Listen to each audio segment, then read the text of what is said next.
সোমবাৰে প্ৰায় ৰাতি 11মান বজাত মোৰ ভাইটিয়ে মোৰ নিজৰ পত্নীক পলুৱাই নিছে বুলি জনা হৈছে আৰু লগত ল'ৰাটো লৈ গৈছে। ল'ৰাটোক এতিয়া মই বিচাৰি হাহাকাৰ ঘূৰি ফুৰিছোঁ।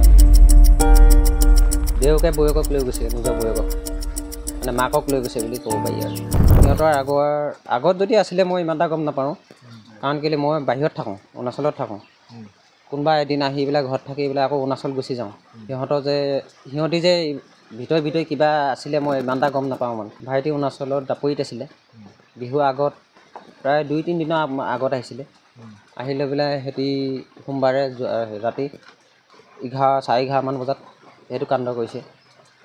কাৰণ কেলৈ এতিয়া মই ল'ৰাটোক বিচাৰি হাহাকাৰ কৰি পেলাই ঘূৰি ফুৰিছোঁ।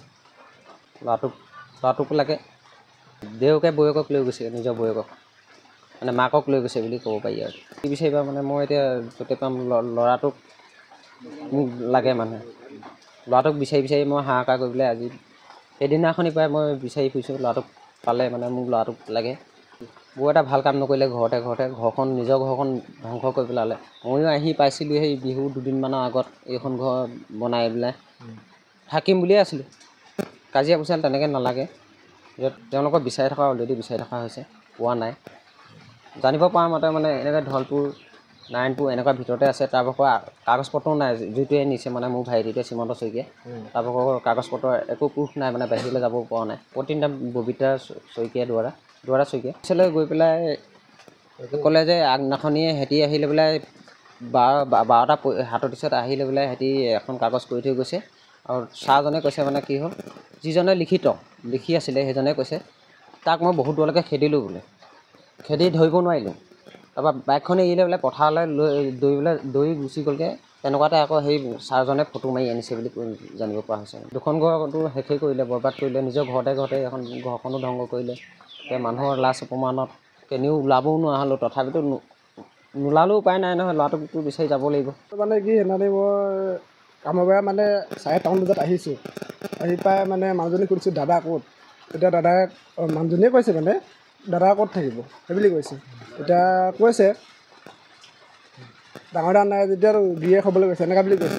এতিয়া মোৰ মনত মানে অকণ সন্দেহ টাইপ হৈছে। তাৰপিছত ভাত খোৱা সময়টো আহিলে, ভাত খালে, ভাত পানী খাই গৈ আমাৰো শুবলৈ হৈছে। মানুহজনীক কৈছোঁ দাদা ক'ত, তেতিয়াও কৈছে বোলে তাত। তাৰপিছত মই বোলো এনেকৈ থাকিলে নহ'ব, মই এবাৰ বোলো চেক কৰি চাম। চেক কৰি চাবলৈ গৈ দেখিছোঁ বেয়া হাৰ্টত কৰি আছে। তাৰপিছত সেইখিনি কৰি হোৱাৰ পিছত মই কি কৰিলোঁ, লগালগ ল'ৰাটোৰ লগতে আছে। ল'ৰাটো মানে লগত নাছিলে, শুই আছিলে। তাৰপিছত মই লগালগ গাঁওবুঢ়াক ক'লোঁ। গাঁওবুঢ়াক জনোৱাৰ পিছত সিহঁত দাদা গুচি আহিলে। দাদা গুচি অহাৰ পিছত মই কি কৰিলোঁ, মই ওলাই গৈ মানে বৌক কথা ক'বলৈ গ'লোঁ। গৈ পিনি এনেকৈ কৈছোঁ যে বৌ এইখিনি ভাল হোৱা নাই নহয়, আপোনালোকে এতিয়া যি কৰিলে যি নকৰিলে এইটো ইমানতে শেষ কৰক পিছলৈ আপোনালোকৰ বিপদ হ'ব, এনেকৈ ক'লোঁ। তাৰপিছত নামানে। তাৰপিছত দাদাই গৈ ওলাইছে বোলে কি হ'ল। দাদাই আকৌ মোৰ লগতে খাই থাকে, মই যি কৰিব লাগে চব কৰি আছোঁ, আকৌ উল্টা মোৰ ফালে হেৰি কৰিছে। বৌক কৈছে বোলে যি কৰে কৰিবলৈ দিয়ক সেই বুলি কৈছে। তাৰপিছত সেই বুলি কৰাৰ পিছত মই বোলো না মই যিমান যি হ'লেও সিহঁতৰ ঘৰত এটা খবৰ দিয়াটো ভাল হ'ব। খবৰ দিবলৈ গুচি গ'লোঁ। তাৰপিছত আমাৰ মাইকী মানুহক দম দি 500 টকাটো লৈ 500 টকা এটা খুজি লৈ গৈছে। লগত মোবাইল দিছে, বাইকখনো লৈ গৈছে আৰু ল'ৰা ছোৱালী লৈ কাপোৰ কানি অলপ লৈ গুচি গৈছে। আৰু লগতে আমাৰ ডাঙৰ দাদাৰ আগত ডকুমেণ্টছখিনিও লৈ গৈছে, পলুৱাই লৈ গুচি গৈছে। জানিব পৰা মতে ফোন কৰিলে কয় এবাৰ ছিকিম পালোঁহি, এবাৰ কয় কৰিমগঞ্জ পালোঁহি, এবাৰ কয় নগাঁও পাৰ হ'লোঁ, এনেকুৱাখিনি কৈ আছে। কিন্তু সি ইমান দূৰত যাব পৰা নাই, সি ওচৰতে আছে। কিন্তু তাৰ ডকুমেণ্টছ একোৱেই নাই, আধাৰ কাৰ্ড নাই, পান কাৰ্ড নাই, দাদা ভাগৰ একো ডকুমেণ্টছেই নাই।